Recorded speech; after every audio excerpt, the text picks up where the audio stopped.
Robots Radio presents... Hey everybody, welcome into the podcast. We are back with another special bonus episode. We're doing something completely new. Never been done before on the Film and Whiskey podcast, Brad. We are watching a movie that we purposely selected for its badness. The absolute horrific nature of this film is about to be uncovered by the Film and Whiskey podcast. Yeah, we're calling this the Bad Movie Bonus series. We're going to start doing these every once in a while, especially while we're all locked away from the coronavirus. We figured we might as well watch some bad movies, get a kick out of them, and talk about what made them just so terrible. And the first movie that we're going to review is the Christmas time 2019 release of Andrew Lloyd Webber's Broadway smash, Cats. But Bob, we're not only going to be reviewing Cats as our first ever bad movie bonus episode, we're also bringing about another first on the podcast, and that will be that we are having our very first listener join us on the podcast for this episode. Bob, how would you like to introduce our guest today? Absolutely. So we actually watched this movie in a watch party with a bunch of our listeners on the app Cast. And if you follow our social media, next time we do this, we'll be doing a watch party again. But we selected one listener from that watch party to jump on and join us as a guest host. And that would be our friend Amelia at Firewriter on Twitter. Amelia, how you doing today? I'm doing pretty good. How are you? We're doing good. We're doing great now. We get to talk about Cats. Amelia was on the Cast chat talking about the background for this musical because she knows so much about it. She was a big fan of the musical growing up. Brad and I have absolutely no background with this musical. It never appealed to me. And to be honest with you, Brad, I'm not the world's biggest Andrew Lloyd Webber fan. Are you? You know, there's a few of his shows that I enjoy, but overall, like Phantom of the Opera is really good. There's a few others, but overall, I'm not extremely well versed in his world. In the Cats universe. No, not at all. Now, I did know going into the movie that this movie was about cats. Well, that's good. I feel like the poster and the title and the everything about it would have given that away. But hey, you know what, man? I'm just letting you know what background information I had. All right, so as we get into talking about this movie, Brad and I are going to be sipping on Blue Note Bourbon. This was a bourbon that was sent to us by the distillery, and we'll have a full review of that later on in the episode. But just here on the top, we want to say thank you so much to Blue Note Bourbon for sending us this bottle of whiskey. Brad, let's get into it, man. First question I have for both of you, Brad and Amelia, was how much background did you bring into this movie? Like, I know, Amelia, you had a pretty in-depth knowledge of the musical itself, but like, prior to watching the movie, had you heard all the horror stories about how bad it was? Yeah, I had heard all kinds of horror stories, and even when I first heard it announced, I was incredibly skeptical that this would work in any way, shape, or form. Yeah, it just doesn't make sense that they would choose to... Of all the musicals they could have revived or put on screen, like, who was asking for the Cats musical? I can't imagine that anyone was, and I know a lot of musical theater type people, so yeah. Yeah, when I heard that this was coming out, I was kind of like, oh, Cats, like, I've heard of that. I guess they're going to make a musical movie out of it. But the more I heard about it and the more issues that I heard with the CGI and the costuming and all sorts of things going into this. And then it's one of those things where you see the trailer for it and you just have to ask. And this is the question I continually ask myself while watching it. Who gave this the green light and why? Yeah, well, maybe I'll be the odd man out here and say that having now watched it, I expected this movie to be like epically bad, like the worst film I'd ever seen. And I'm kind of disappointed to say that it was only very bad. Do you know what I mean? Like it was a bad movie, but it wasn't the colossal train wreck of a movie that I was really hoping for. And it was kind of a bummer because I thought that I would have even more fun watching how bad this movie was. But it was just kind of like a really bad movie and nothing more than that. I don't know. Does that make sense to you guys? Yeah, it does. I think the big thing for me with it was that there's nothing in the cinematography or the choreography for the dances or the singing that was like poorly done. Like overall, the movie itself was fine. I think that the source material itself was just very strange, and I don't think it fits the culture of 2020 nearly as well as it might have, the culture of the 1980s and 1990s. But it seems like, Amelia, you might have a better grasp on the original musical and kind of how it affected the movie. So I'm kind of curious what that would have to do with it. I actually agree with you what you're saying about that culture part, because, when I think about how I came to it, so the musical came out in 1981, and I would have been 6 years old. And so it's kind of been a part of my life for as long as I can really remember, because my mom was really into it. And we had the cassette tapes, and they were constantly being played. And from the perspective of a kid, who's 6 or 8 or 10, a musical with a lot of goofy songs about cats with weird names is pretty cool. But as you kind of get older and things change and the world changes, I think I still appreciate Cats for kind of where it's, what am I trying to say? For its place in my life, and there's a real heavy nostalgia factor to it for me. Yeah. But I can also kind of, I have a better perspective now, I think, on just how bizarre it really is, and how I don't even know if necessarily in the 80s it should have worked as well as it apparently did. But yeah, so that's kind of where I come from on that. So the source material, Andrew Lloyd Webber's musical, the book for that musical was based on a series of poems by T.S. Eliot, who's known for having some pretty abstract stuff. And I feel like some of these characters' names coming out of, this musical are just absolutely bonkers. Like, I know people name their cats weird things, but the main cats in this movie have names like Bustopher Jones, Old Deuteronomy, and Rum Tum Tugger. And I'm just like, I'm watching this film and these characters are getting introduced and they just have these nonsense names like Mr. Mistopheles.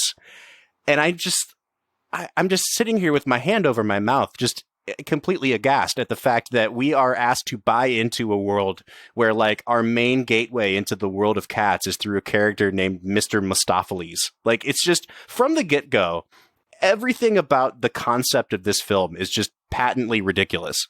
Hey man, the main cat girl's name is Victoria. That's pretty chill. Yeah, but I'm pretty sure that... Yeah, go ahead. Yeah, she didn't exist.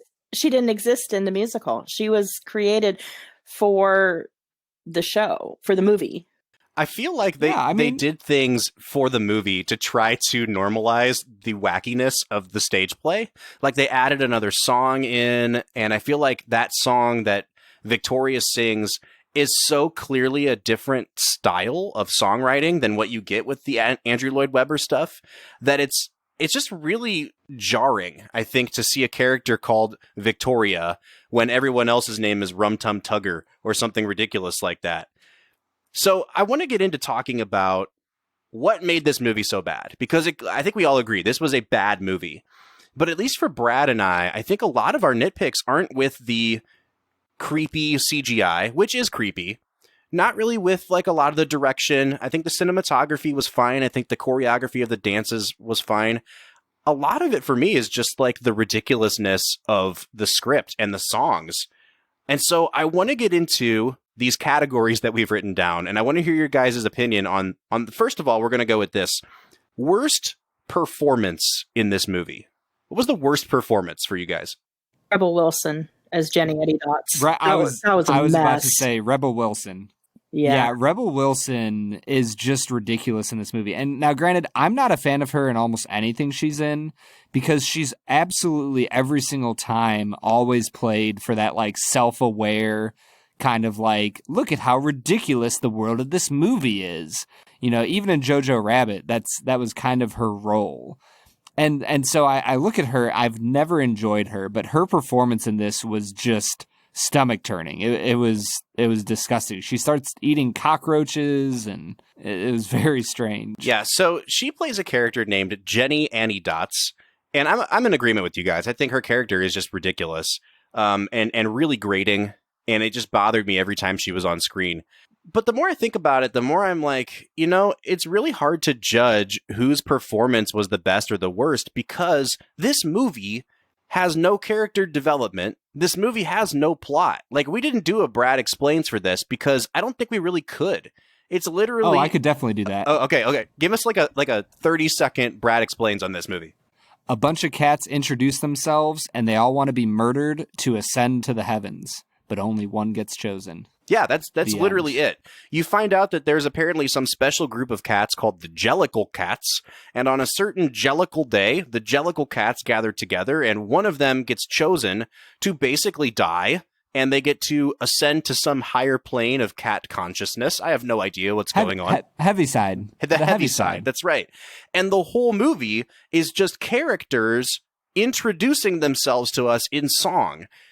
But the crazy thing is, like, not all of these characters even matter. Like, there's a thing at the end where, like, Judi Dench shows up as, like, the wise cat that chooses who gets to die, and, like, all of the cats who want to die have to audition to get killed, but, like, not all the characters we met are even considered for death. So it's like, we watch all of these songs where cats just show up and say, like, I'm Rum Tum Tugger, and this is what I do. And that's the whole song. And it's just a series of those things, and then the movie ends. I think that would be my biggest problem with this movie, is that there's no narrative plot that actually makes sense to it. Like, you can take all the flashiness, you can take all the CGI stuff, you can take all of the star performances, from Jennifer Hudson and Taylor Swift, and you can throw that all to the side and just say, if you don't have a cohesive story, then it's not going to make any sense, and it's not going to be a good movie. They actually added in more plot than what's in the musical. In the musical, there isn't the whole other second thing with Macavity trying to sabotage the ball or whatever. He's just another one of the cats. And there isn't really any spoken script at all to it. So they actually took it a step further to try to give it a plot, which didn't make sense to me and ultimately didn't add anything what to the movie. All right, and that takes us to talking about this character of Macavity. This is Idris Elba playing the bad guy, the bad cat. And he is apparently magical, and he's trying to sabotage this Jellicle ball where the cats are chosen to die because he wants to die. And so he magically transports a lot of contenders for death away from the Jellicle ball so that he's the only one left and he can get chosen to die. And you know what? Honestly, like, that probably is the closest that any character in this movie has to, like, a fully formed arc, is that that he's bad and that he wants to die and that he's willing to do whatever it takes to, taste that sweet, sweet death. The interesting thing for me with Macavity is that he kind of works with these other cats to gain his death, but, like, if you look at them, like, why would they help him at all? Like what's in it for them if Macavity ascends to the heavy side? Yeah. Like, why are they assisting him in capturing all of these people? Because there's no benefit for them. Those cats are going to be stuck with all the other Jellicle cats after Macavity ascends, and they're all going to hate them because they captured everybody else. And, like, I don't know, this is going to happen a year from now. Everybody's going to get their turn. Like, everybody just chill out. You're going to get to ascend eventually. Yeah, you've got these cats that run around with Macavity, like, as his goons. And then Taylor Swift shows up for one scene as, like, his hype man and comes in as, like, the PR firm for Macavity and sings a song all about how evil he is. And then she disappears. And it's kind of like, you're right, Brad. Like, what is the enticement here? What are they getting out of it? Well, and I think that's the big thing that Amelia said, is that there really wasn't this plot in the original, musical. And so they're trying to force this plot in here. And I think you can tell it's not very well thought out. It's not very well written. And there is a part of me that wonders, do you just leave it alone? Do you just not try to give it a plot? Do you just let it be the weird musical that it is? And does it do better then? I don't know, but it feels like trying to force this plot in there didn't help very much at all. So because this movie is just a collection of random scenes and just songs that are kind of strung together by people introducing themselves, I have to ask you guys, next category, in this terrible movie, what was the worst scene in this movie? What was the part of the movie that made you roll your eyes harder than any other part of the film? I think I still got to stick with Jenny Anydots. Rebel Wilson is 2 for 2. And it was, well, just even the way it was laid out and the dancing cockroaches and the shots that were like up and under her butt and it was right in the beginning too. So it was just kind of like, it was just like the weirdest mess all at once. And if I came into it with no knowledge and I was in the theater, I would get up and leave. So apparently there's this whole saga going on right now that is being called the Butthole Saga, where apparently at some point in the production of Cats, in post-production, when they were CGIing all of this fur and stuff on the cats, they hired some small company to go in and put realistic-looking buttholes on the cats. And then they reversed course and said, we no longer want the buttholes. And so the buttholes were removed. And there's been this long saga of people trying to track down if there is like a butthole cut of this movie. But in the process of that, someone actually that worked in the VFX department on this movie came out and said that in Rebel Wilson's big scene where she's eating cockroaches and dancing in the sink, there's a shot where like she gets in the sink and she kind of like thrusts towards the camera.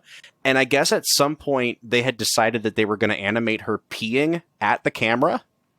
And then they decided against that. So if I can paint a mental picture for everybody in the audience, it's bad enough as it is, but we could have had Rebel Wilson literally peeing in our faces, which I feel like she metaphorically is doing already. But like... Well, I kind of feel like she does that every time she's on screen in any film. But honestly, I'm right there with Amelia. That was hands down the worst scene for me. I mean, she like looks down and licks her private parts and is like, it's terrible. I think the second worst scene for me, I did not like Bustopher Jones at all. And his whole scene when he was dancing around and talking, it just did not do it for me at all. He just is ridiculous and frustrating for a lot of the similar ways that Rebel Wilson was frustrating. Yeah, I think the thing that really bothered me is that Bustopher Jones is played by James Corden, who is a great singer and a very good performer. The character of Bustopher Jones is kind of just like a less gross version of Rebel Wilson's character. Like, both of those characters just sing about how they're like fat and lazy and they enjoy being fat and lazy. And so it kind of felt like, I don't know, we were just repeating ourselves. Well, yeah, and the scenes were like almost back to back. Yeah. And so it just felt like you moved straight from Jenny Anydots into Bustopher Jones, I think. And you're just kind of like, man, what is going on here? And they came very close to losing me. And in fact, if I hadn't been watching it for the podcast, I would have been like, well, I would have never watched it anyways. So. All right. So I got both of you trumped here because the worst scene in this movie is the very last scene in this movie where Judi Dench has selected who gets to die, and the, recipient of death gets put in a hot air balloon and is floating off to the heavens. And you think the movie's over, and you're like, thank God, like I survived it. It's fine. Like, let's walk out of the theater now. And then Judi Dench just looks into the camera with her dumb CGI fur, and she starts singing this song to the audience. And the song is basically like, well, now you understand everything there is to know about cats. And so if you're a good human, you'll treat us with respect. And she sings this like 3-minute song to the audience, recapping everything we've just seen, which none of it made sense. And she's like, well, now we've explained it to you. And I'm like, you explained what, Judi Dench? Like, none of this makes sense. And then that's the thing they end on, is Judi Dench with her dumb cat fur telling me that I'm a stupid human and I need to treat cats with respect. I hate it. I hate it so much, Brad. Oh, yeah, and why does she wear other cats' fur as a fur coat? Some cats wear clothing, and then other cats are just naked. Yeah. What's up with those costuming decisions? You know what? Like, I'm okay with cats having clothes, but you're right. It's when the cats are wearing fur jackets that I'm like, is that another cat's skin that you're wearing on top of yourself? Super savage. All right, Brad. Well, I think this is a good place for us to hit pause. We're going to try this Blue Note Bourbon. I think we need it at this point. And then we'll come back and talk some more about cats. What do you say? Let's get to it.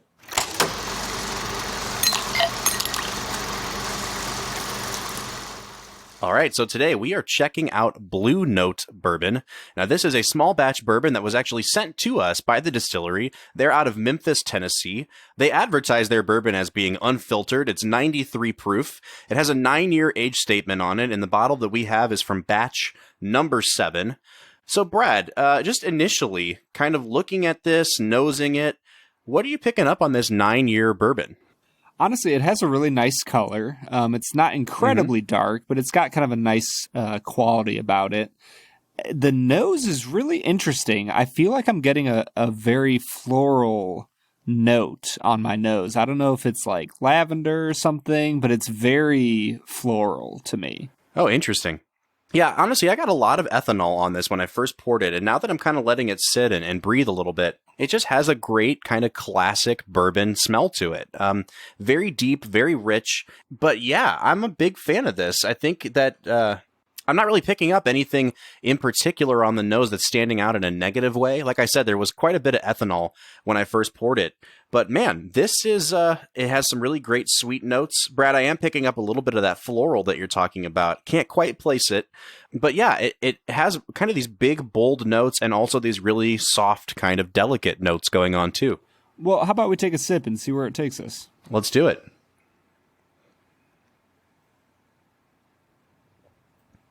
Oh, that's really good.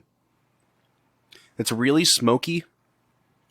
It reminds me a lot on the nose and then a bit on the taste of Elijah Craig, the regular 94 proof. And to be honest with you, I think the taste is even more dark, even more smoky, less sweet. It's definitely very spicy. Lots of baking spice, lots of black pepper, but it's not offensive. I don't find it to burn too much. I don't find it to leave a really bitter taste in your mouth. I'm really liking how kind of dark and smoky this is. Yeah, I don't know, Bob. I feel like this does burn for a little while going down. And I'm just getting these overwhelming floral notes. There's a little bit of pepperiness. I kind of get about that kind of smoky, oaked nature of it. I'm not super impressed with this. It's good. I can tell that it's been aged a while. I can tell that it's a high quality whiskey, but it's not my favorites of what I've had. So I'm nosing it again after having the first sip because I'm trying to place whatever that sort of earthy floral note is. And it's less floral for me than it is almost like an anise or like a licorice. I think I'm also getting a little bit of like a... what's the root that they make root beer out of? Sarsaparilla. It almost has a root beer kind of smell to it, and I'm really enjoying that. Brad, it seems like we're just kind of picking up different things on the nose and on the flavor, the taste of this whiskey. Yeah, I think earthy tones is the best way to describe it. This is an extremely earthy whiskey. It's got a lot of that kind of rootiness going on to it. It's decent.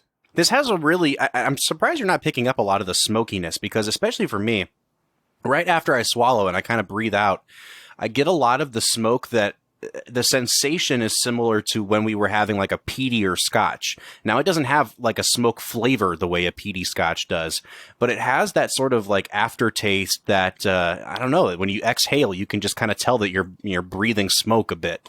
And I really like that. I think it adds a lot to the palate on this. Brad, what are you picking up on the finish here?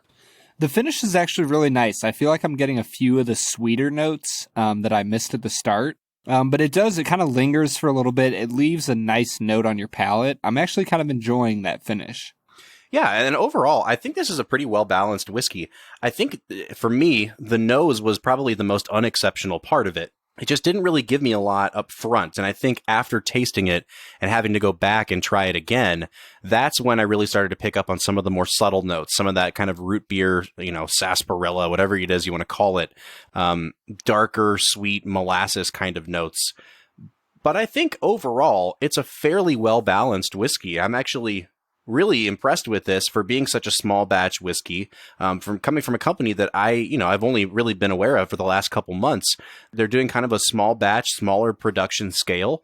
And I think this really stands up against some other whiskeys that would be aged about the same. Yeah, I honestly, if I had to give this a score out of 50, like our normal scores, I'd probably end up around a 30, like a 28 to a 32 range. It's not my favorite, but I can tell that it's high quality, and it is something I wouldn't mind sipping on from time to time. Yeah, Brad, I think I'd probably be somewhere in that 35-ish range. This really is, in some ways, reminiscent of Scotch to me. It's like a bourbon palate, a bourbon flavor with the kind of Scotch undertones to it. And I really like that. I think this is a bourbon that I'm going to pull off the shelf for a different reason than like a Weller Antique, which has those kind of more subtle wheat notes to it. This one definitely has that sort of characteristic campfire kind of feel to it. Well, speaking of campfires, how about we return to the trash fire of a movie that Cats was? I was going to say, you're thinking of dumpster fire. Ah, yes, dumpster Yeah, fires. that's it. Let's keep talking about Cats, Brad. Let's get to it.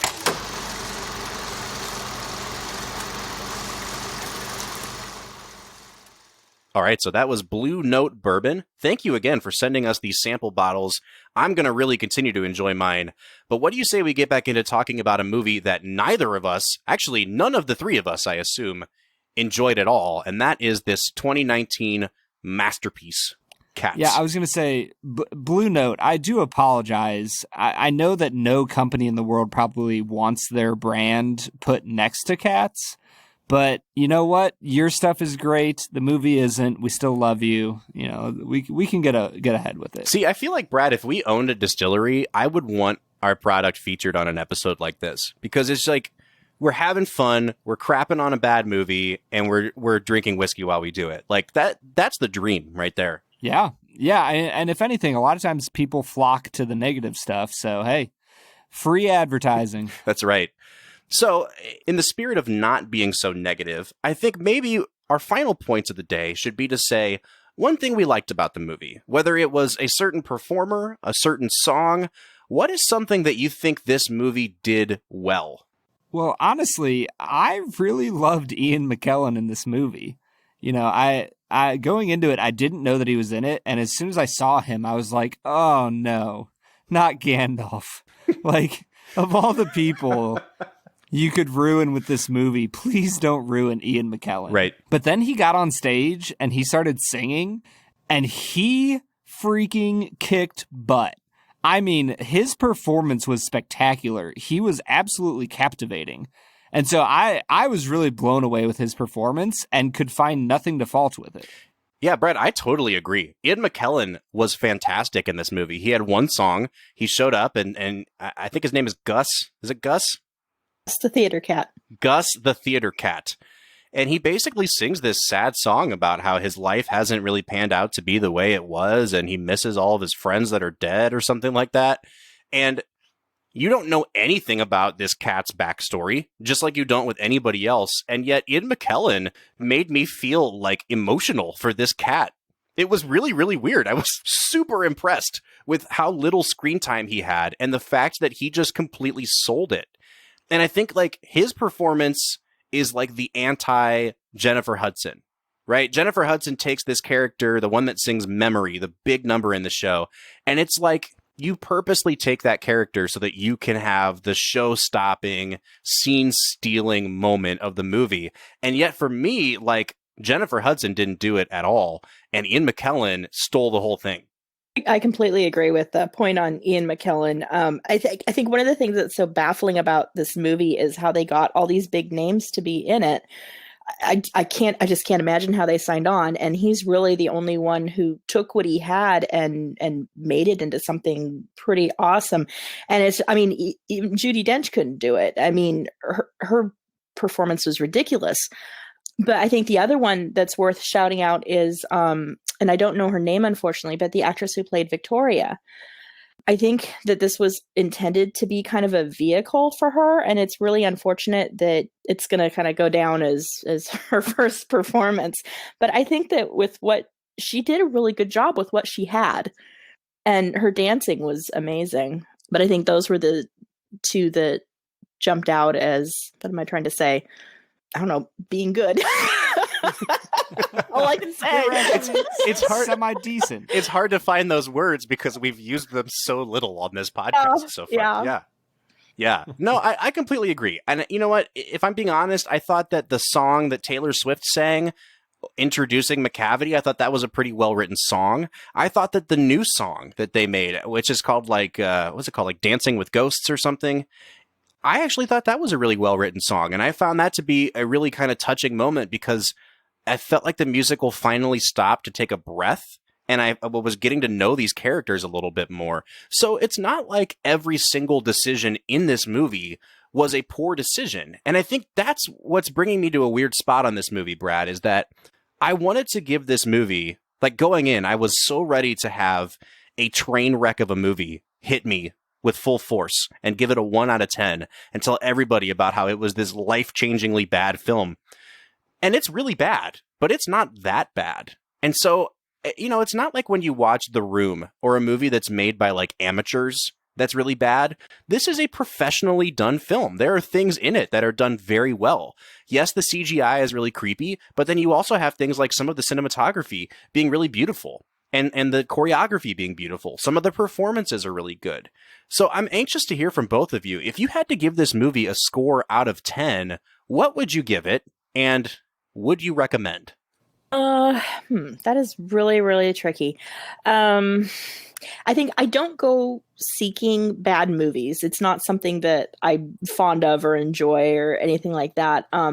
And if I didn't have the connection to the movie, to the musical, I should say, I probably would never have touched this with a 10-foot pole. But I think I want to give it about a 3. And would you recommend? Oh. I would not. Yeah, Amelia, I'm actually like right there with you. I was thinking anywhere from a 2 to a 3 out of 10. Like there's some stuff that, like you said, Bob, it's actually pretty well done. There's certain songs that I really enjoyed. I actually really liked Victoria's performance, like you pointed out, Amelia. But overall, man, this is a rough movie, and it struggles because it has no real plot. And it takes itself too seriously. I feel like if it let the audience know, like, wink, wink, we know that we're being ridiculous, it might have come across a little bit better.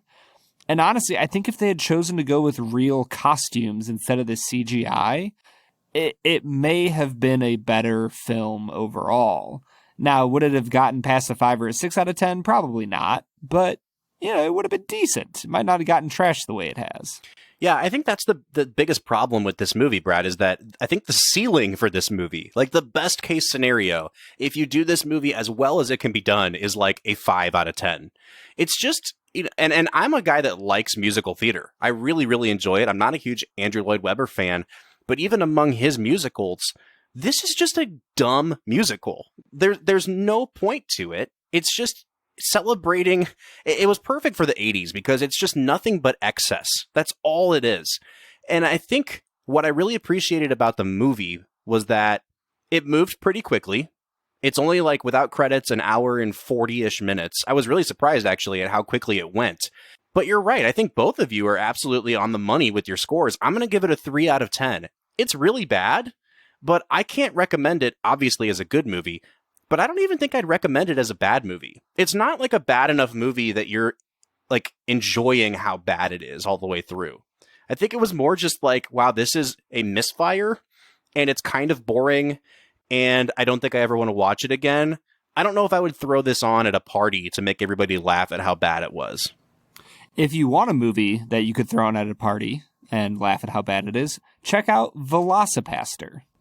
The Velocipaster. We need to do that one, Brad. I guarantee you it will bring the house down. It might be one of the funniest things I've ever seen in my life. Well, that about does it for this episode. We want to say thank you so much to Amelia at Firewriter for joining us today. I hope you had a good first experience on the podcast, Amelia. That was a lot of fun. We will be back in a couple weeks with another one of these bad movie bonus episodes. If you'd like to write into us on social media and suggest a movie for everybody to watch in the next cast party, please do. You can find us on Facebook, Twitter, or Instagram at Film Whiskey. It's a cast party, like when you do a musical in high school and then you have the cast party afterwards. Do you get it? Yeah, we get it, Brad. Good job, Bob. Or you can give us a phone call. If you want your voice to be heard about the movie Cats, call us at 216-800-5923. Once again, our phone number is 216-800-5923. We so appreciate you guys listening. We hope everybody out there is taking it easy and staying safe. Please continue to stay safe, stay inside, and we'll see you next week for a regularly scheduled episode of Film and Whiskey. For the Film and Whiskey podcast, I'm Bob Book. I'm Brad G. And we'll see you next time.